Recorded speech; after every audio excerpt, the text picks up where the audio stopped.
took a lot longer than expected. There was someone at the door, yada yada yada. But okay, I'm back. I have missed 3 minutes of TVZ and a Zergling has died. Top right side, guys, it's GuMiho, currently teamless. Sorry for being AFK and I had to run up 2 flights of stairs, so now I'm totally out of breath. Because that's my stamina. And in bottom left side, we're looking at our boy. He's been suffering from a lot of PC issues. Apparently his mouse and his keyboard continue to stop working, which obviously is incredibly frustrating. Nothing drives me more insane than PC issues that make no sense. But it's Reynor.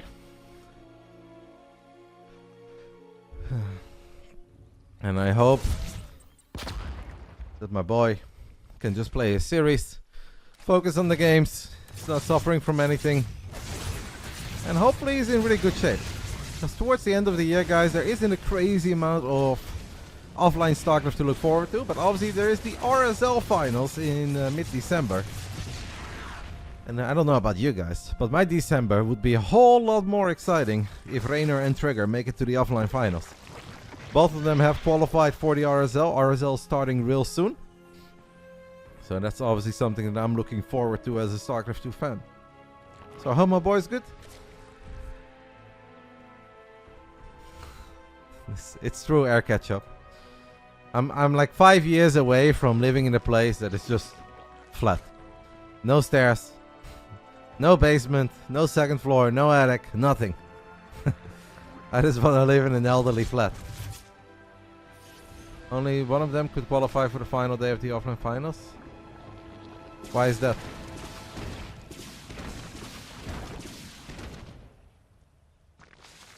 How does that work?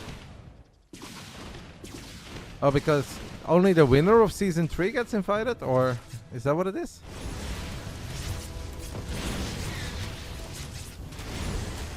Good defense by Reynor so far, guys. I don't hate the link movement at all. And I feel like we've done a good job against this Banshee. Banshee is in the range of the Spore and the Queens. At least in detection range. I wish I could get a slide. Oh my god, I'm making you so happy. How about we just get like a massive fire pole from the bottom floor all the way to the top. And then I can just slide down like a fireman. And then I'll spin around a little bit at the bottom. Put on some music. That'd be fun. Good. But how does that work? Didn't you have the same winner? Didn't Classic win Season 1 and Season 2?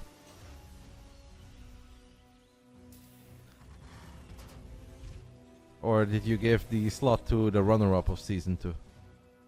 Or Season 1? Zone? Okay. So you're telling me 50% of the field is already playing Protoss. Unbelievable. Whew. I mean, they could still both make it. But my original point stands, Gemini. Thank you for the extra info though. Obviously, RSL is fun for me when the boys are playing. And hopefully they can make it to the offline finals. That would make me very happy. But Reynor is doing a great job here, guys, against Hellions. GuMiho is throwing away Hellions like they're a bunch of zealots. Now he is playing mech. That's a very early Thor. Actually, another style that I've seen a whole lot. That's so early, no? To get a Thor already? I'd be shocked if Reynor cannot just A-move him. Reynor, of course, the world-class Zerg that he is, has done a good job in droning up. And he should be able to hit an absolutely devastating timing.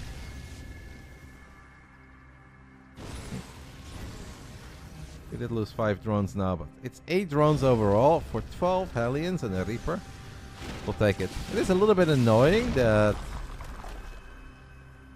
the Banshees is still there. I think you're right, Furajin. I think that's what it is. Maybe GuMiho read this as Reynor is going to go for a quick Spire and he's going to play Mudas. Since Spires got cheaper and built quicker, we're obviously going to see some more Spire gameplay overall in this matchup. I think you're spot on. I think he made the very early Thor in case it was Mudas. So. Yep, that makes a lot more sense.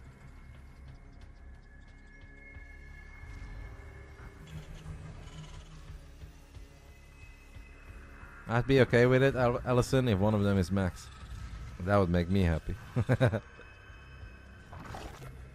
Yeah, November and December now looking a little bit empty outside of the RSL finals. January, though, there's a lot of Starcraft to look forward to. We've got the big Gabriel Cup on the 10th of January in Cologne.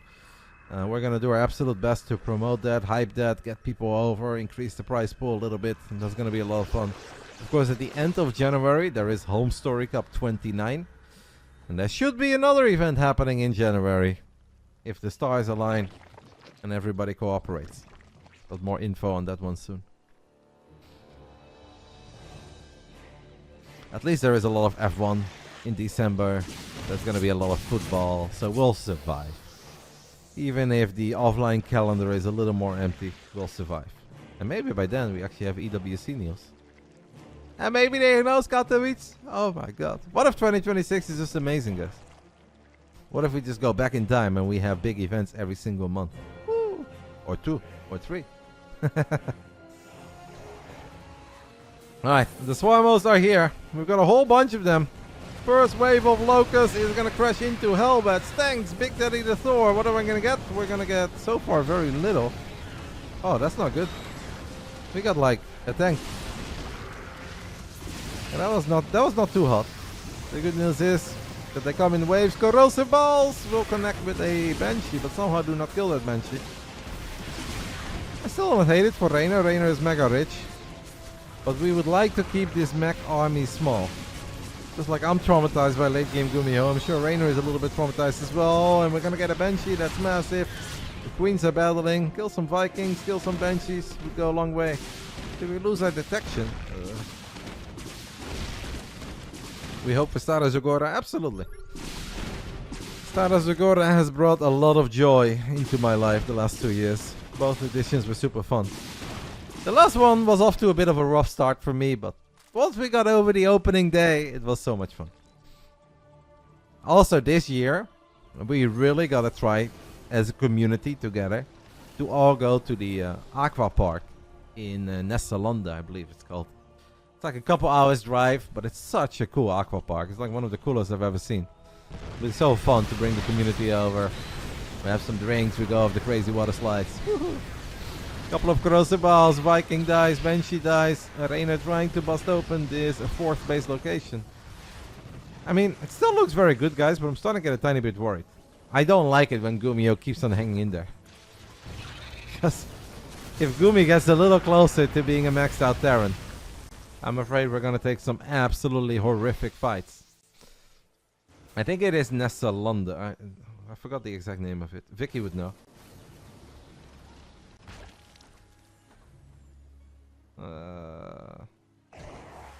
Nessebar, maybe? Nessebar? Yeah. Not Nesselonde. Nessebar. No, wait, that's not it either. Well, it's very close to it. It's close to Sunny Beach.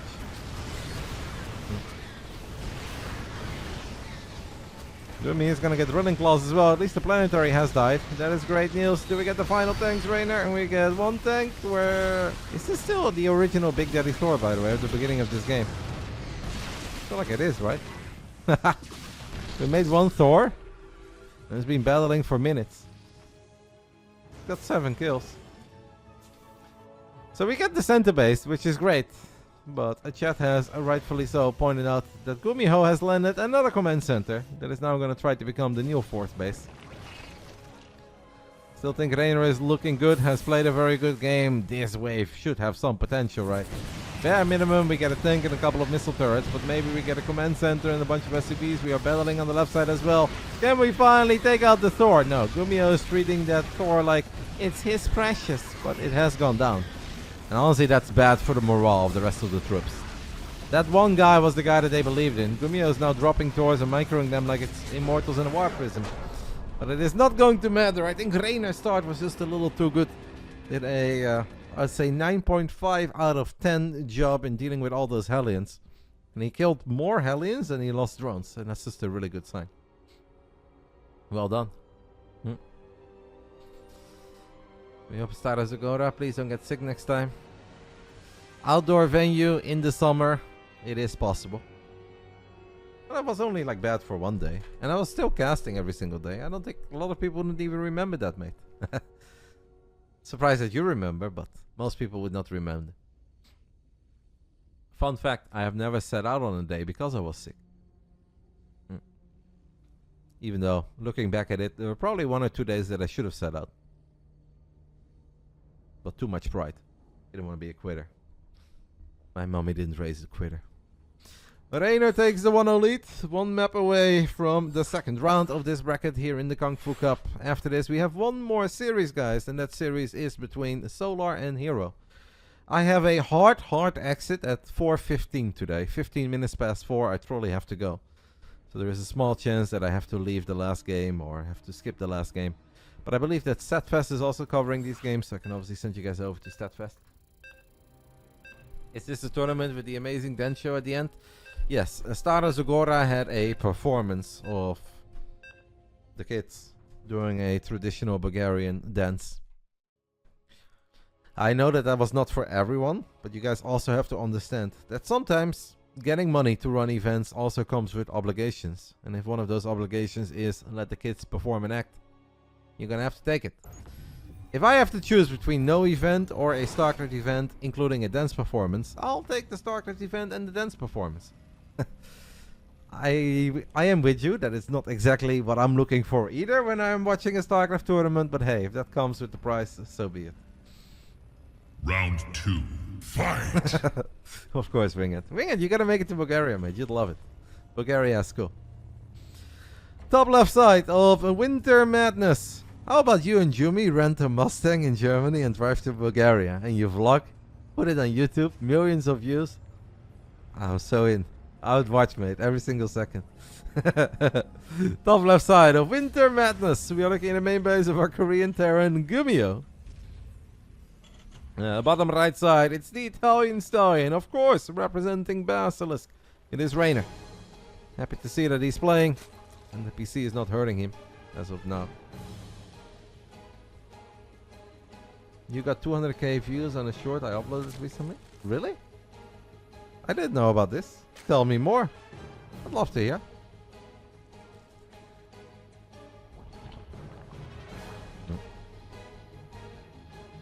Are those Magic the Gathering decks on the shelf in the back? No. You're the second person who's asking me about it, and you're the second one who's asking if it's Magic the Gathering. No, it is exclusively Pokemon cards. Some cards of when I was a kid, some cards that I've collected over the last 4 or 5 years, ever since Wardy and Kalaras got me back into the hobby.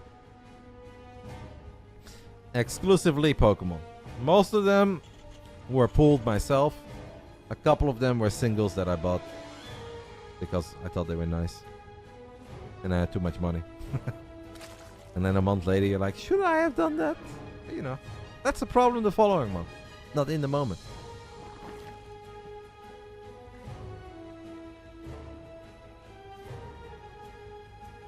It's about another game, nothing interesting. Yeah, but it doesn't matter though, Winged. If you have a cool short that got 200k views, I'd love to hear about it.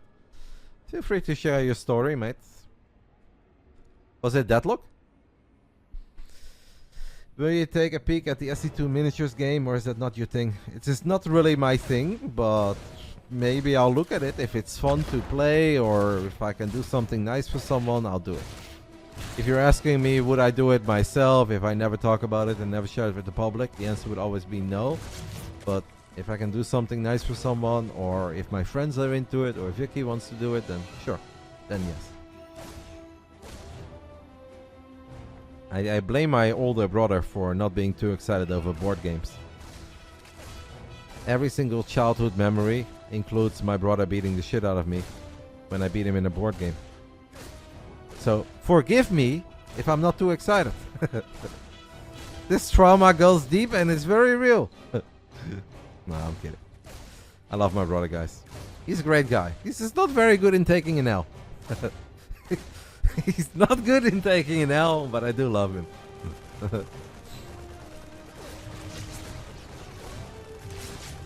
GuMiho has rallied a couple of Marines to the other side of the map. And he has killed an Overlord. That's not nice for Reynor. Reynor losing a little bit of map vision. And it's obviously resources that he wasn't really planning on spending on a Novi that early on. Overall a bit scary right now for Reynor, as he's seen incredibly little. Nothing to be concerned of as of yet, but it's still annoying. Your Phantasmal Flame stock, 200 boxes sold out in 90 minutes. Pokemon is insane right now. Yeah, it's fucking scalpers, mate. I was very excited for the Topps Chrome 2025 F1 cards. And I get an alert that the pre-orders are live, and then the moment that I click on the link, it's already sold out. It's so annoying. Pokemon is the same thing. They're kind of ruining it a little bit. Well, they're ruining it a lot, to be honest. And Pokemon has been the same for like the last 3 or 4 sets that were released. When it does make me happy then, when there is a set like the one with the Clefairy. I'm really bad with the names, but that just doesn't really seem to be... Is it Destined Rivals? Is that the one? Or the one before Destined Rivals? That doesn't seem to be that popular. Now everybody is sitting on 200 boxes that they can't sell. And they're still trying to sell it for the jackpot. That makes me fun. That makes me happy. Unfortunately, Reynor, his Evo Chamber block did not go off in time, but I gotta say we did bring the Queens over rather quickly, and the Zergling block is quite decent. If we can keep it at 4 or 5, I can live with it, guys.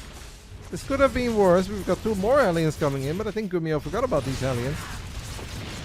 You know, guys, all things considered, I take it.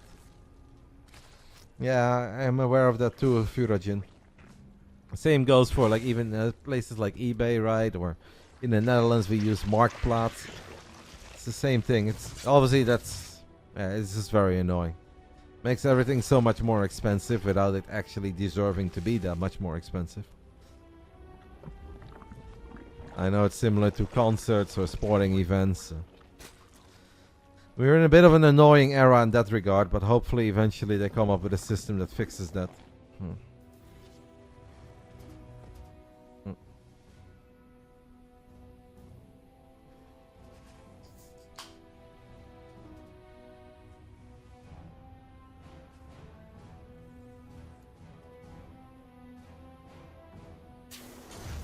We've got Macfield Accelerator being researched, so no early Thor this time around for GuMiho, even though that Thor, I would say, carried its weight. It absorbed a lot, it stayed alive for a little while. I think Gumi did a decent job in getting value out of what was probably an anti-Muda measure that didn't really come into play. This is going to be a more difficult game though for Reynor, that's for sure. The last game I kind of felt that we were flying, and it was not perfection, but it was very, very good.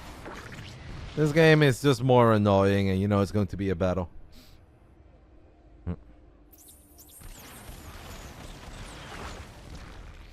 When it tries to get a scout of it in the Overseer, it flies into a couple of Cyclones, but that was obviously a bit of a scout. Seeing 4 Cyclones, seeing additional Hellions being built. It works out well for our men. How about some quick infestors here, guys? Are you guys believers? I feel like Pig has corrupted me in always believing that quick infestors are the way to go. But sometimes Piggy is right. Not always. But sometimes he's onto something.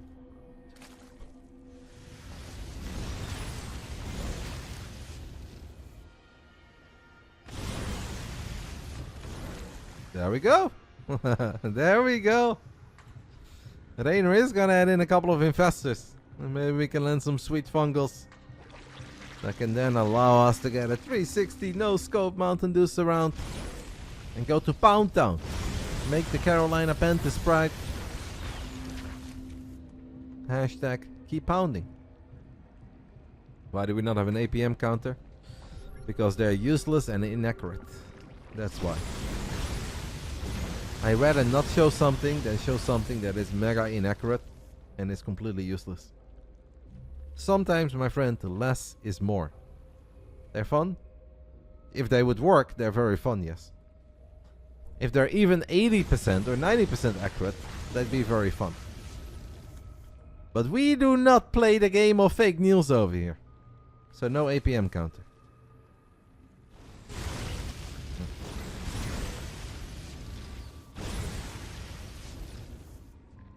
I am very worried though. What is Reynor's game plan? Is he going ultras? Is there a world where eventually we get Broodlords? He's going very heavy on the infestors. He's gone from 4 all the way up to 9. That seems a little excessive. This map seems okay. I have not played on it myself, but looking at it, I would agree. I feel that this map will allow a lot of scenarios where it's okay to sacrifice one base because you can safely get some damage in return, and then they both kind of take an L, and then you meet somewhere in the middle and you fight, and it's a bit of a trade, and you continue gaming. I think those kind of maps always will eventually lead into some turbo bangers. Spoiler, Reynor has more APM than GuMi. You are correct. It's 405 over 292, according to the inaccurate news media. Yeah, Reynor's APM is very high, but it's obviously very spammy too. Reynor is an incredibly quick gamer. He's one of the quickest ones that I've seen. But he does, of course, spam a lot. You can also hear that in League of Legends. I played enough League in my life to know that you don't need any more than 12 APM for that game. Reynor's got 300. I know that ain't right. Okay, maybe 20 APM if you really want to push it.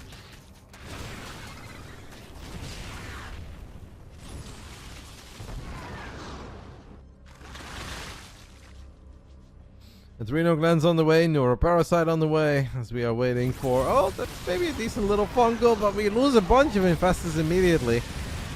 Well, it's 2. We were very close to losing a third, if not a fourth. In the end, we only lost 2. I am worried, though. The aiming speed is done now. Can we get a cool little surround going? The tanks are very far back. Are they so far back as Reynor his fungal whiffs there?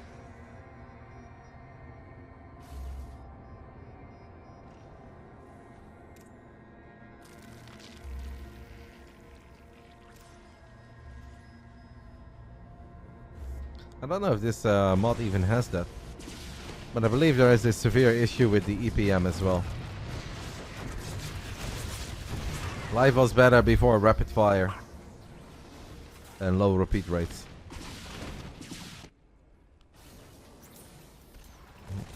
Thank you, Hemrick B, for the 26 months. Lings, Veins, Roaches, Ravages. Tanks on the high ground are going to be a bit of an issue. Of course, we can no longer abduct the tanks, which I still think is a bit odd, but Blinding Clouds would have gone a long way. Unfortunately, we don't have any Vipers. So this is going to be the basic Zerg units. Roaches and Ravagers are going to be forced to disengage. 74 extra Zerglings are now on the way. A Fungal would go a long way. That is a good Fungal. We're going to use Neuroparasite as well. We're even going to drain the Ravens from their energy. Second part of the fight went amazing for Reynor. Reynor is going to split up a couple of links, hoping to draw some friendly fire of these tanks. This looks really good.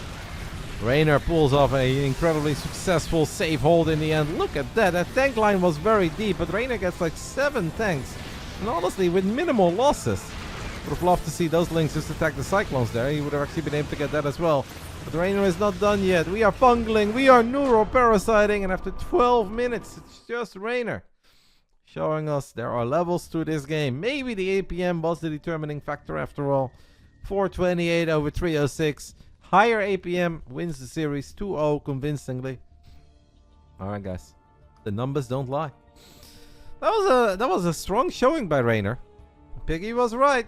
We said it every now and then. Piggy's onto something. And the Infestors were amazing. GuMi had an ultra deep tank line, but it was so spread and it was so wide that I don't think it really did a lot for him. There wasn't really like one point that he could pull back to where it's like, oh, okay, Reynor, his units cannot go here. Reynor could actually kind of always just continue to go deeper and get a tank and get another tank and another tank. It would have been better probably for GuMi not to put any of those tanks on the left and just like put it all in a straight line. If they're all in a straight line, it becomes very hard to run into that.